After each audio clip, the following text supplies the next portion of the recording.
Olá, meu amigo, minha amiga. Quando você toma conhecimento de alguém que está preso por algum tipo de crime, você fica com dó? Você fica com pena?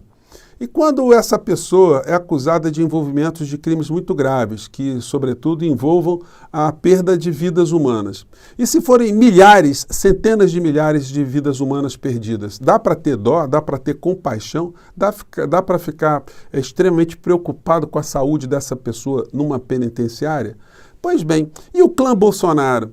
Eles têm algum tipo de preocupação legítima com seres humanos, com direitos humanos, com a saúde do outro, com a vida do outro?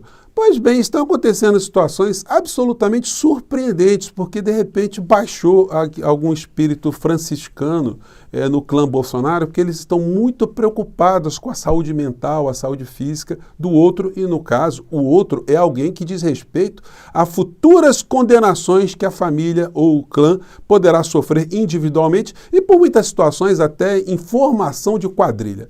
Vou conversar com vocês a partir de agora, porque os assuntos estão acontecendo no dia de hoje, mas antes de mais nada, quero convidar você que está chegando agora no nosso portal pela primeira vez, a nos conhecer, conhecer os nossos outros vídeos, a vir participar aqui das nossas atividades. Todos os dias eu abro um chat aqui entre 5 horas, 5 e meia, você está convidado. Se gostar dos nossos vídeos, compartilhe também. E não esqueça de dar o seu joinha, de enviar os seus comentários. Se puder, participe também do nosso clube de membros, que é uma forma adicional de você ficar ainda mais engajado aqui nas nossas atividades, tá bom? E quero agradecer a todos vocês, porque o nosso portal está liderando, estamos agora há poucos dias, né, da votação do IBEST, que está escolhendo aqui os canais mais influentes da internet de uma maneira geral, e o nosso está classificado em primeiríssimo lugar nesse quesito influenciador de opinião.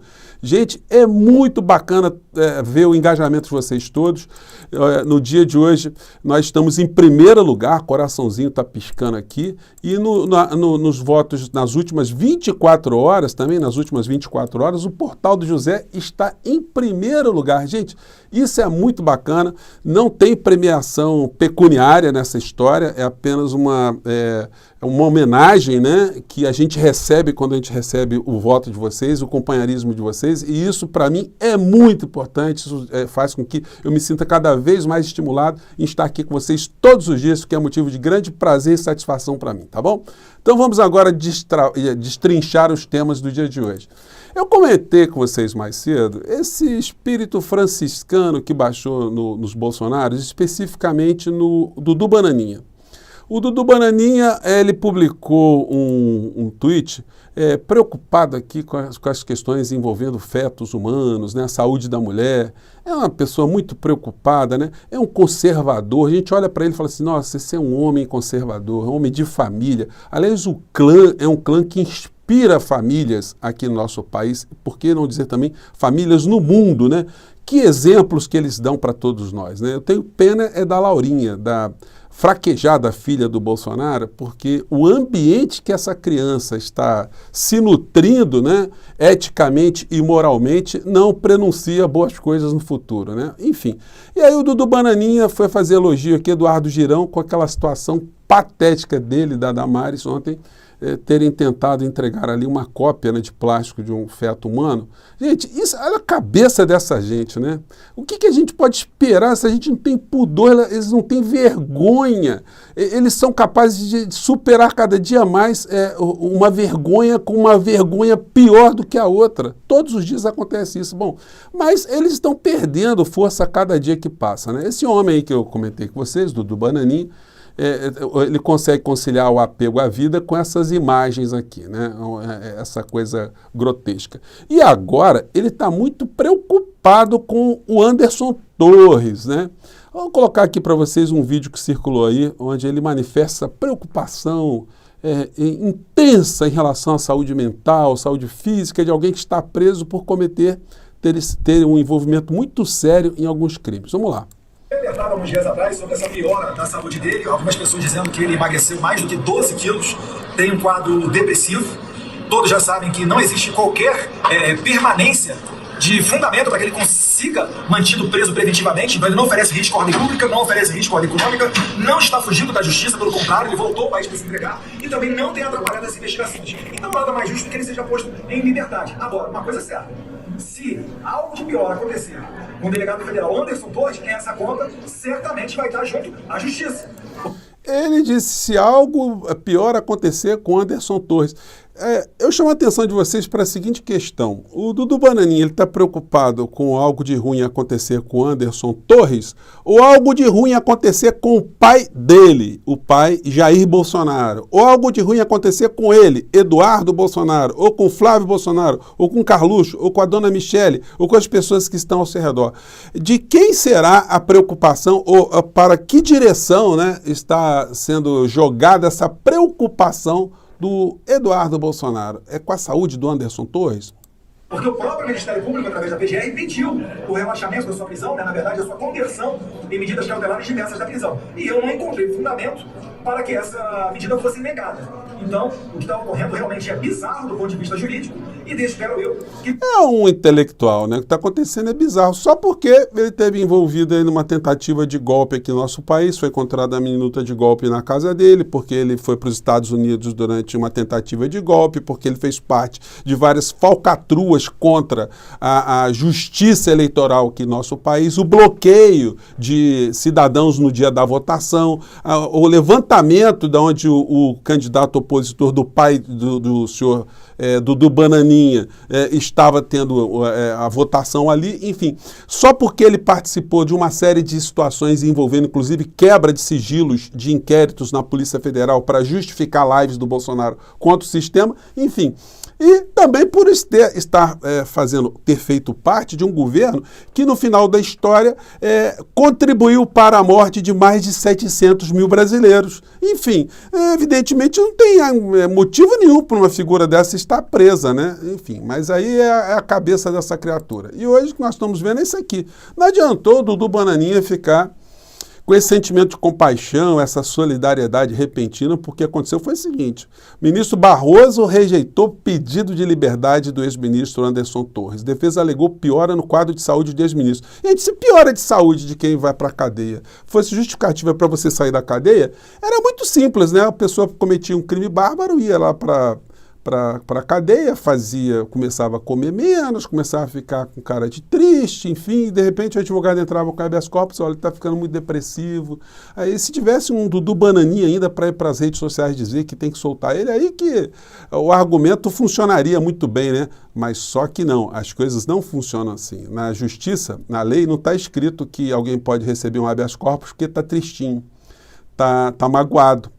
Não está gostando de ficar atrás das grades. Isso aí não funciona, não. Infelizmente, para essas criaturas, né? Defesa alega lapsos de memória para Torres ter enviado senha errada da nuvem à Polícia Federal. Ex-ministro da Justiça é investigado por suposta omissão nos atos golpistas do 8 de janeiro. Defesa tem dito que ele está com a saúde psicológica comprometida. Pedido de liberdade foi negado nessa sexta.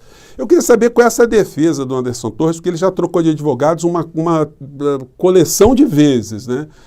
Os que estão obstinados, né, com ele, tentando salvar a pele dele, estão com esse tipo de argumento. Eles provavelmente se inspiraram no Bolsonaro. O Bolsonaro alegou morfina, né?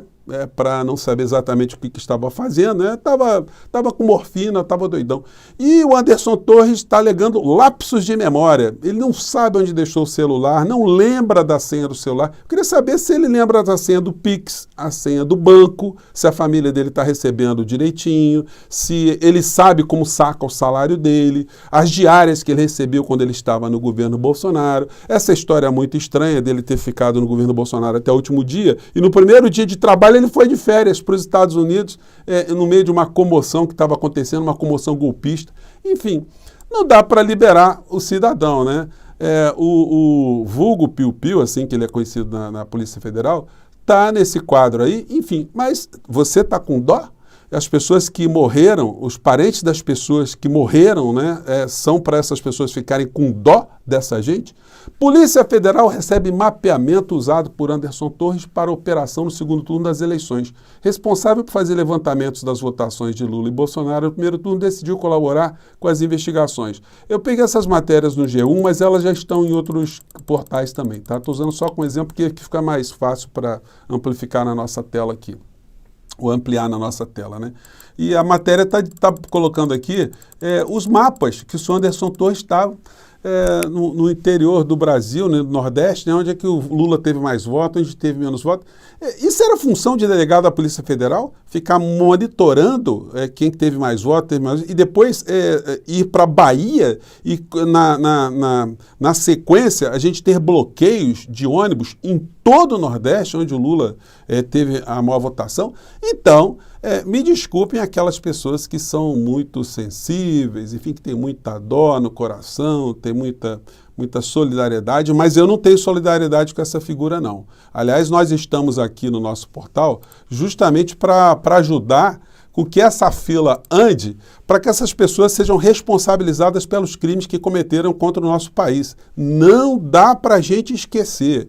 Nós não podemos passar por essa fase aqui do nosso país tendo um comportamento omissivo. Nós, enquanto cidadãos, nós como formadores de opinião, nós como pessoas que convivemos com outras pessoas, nós vamos conhecer alguém que perdeu alguém na família, algum amigo, em função de tudo aquilo que a gente venceu no nosso país, e não dá para a gente colocar a culpa no acaso. Não, isso teve um responsável direto.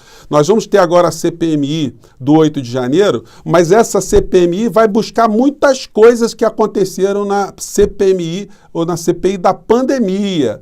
Não é por outra razão que a tropa de choque que vai fazer parte dessa CPMI no Congresso Nacional já está muito experimentada, inclusive tem uma série de noções como lidar com essas figuras que fizeram tantas questões, né, de estarem fazendo agora uma investigação, achando que iriam para redes sociais, que eles fazem alguma coisa e não tem consequência nenhuma. Gente, ali é apuração de fato, ali tem consequência criminal, ali tem consequência institucional. Lembrando que no final dessa CPMI, quando o relatório estiver pronto, quem receberá esse relatório não será mais o senhor Augusto Aras, o protetor geral dessa turma toda, o protetor geral da ratazanaiada toda, né? Se é que a gente pode usar esse R assim com um R bem maiúsculo. Será um procurador-geral da República nomeado pelo presidente Lula.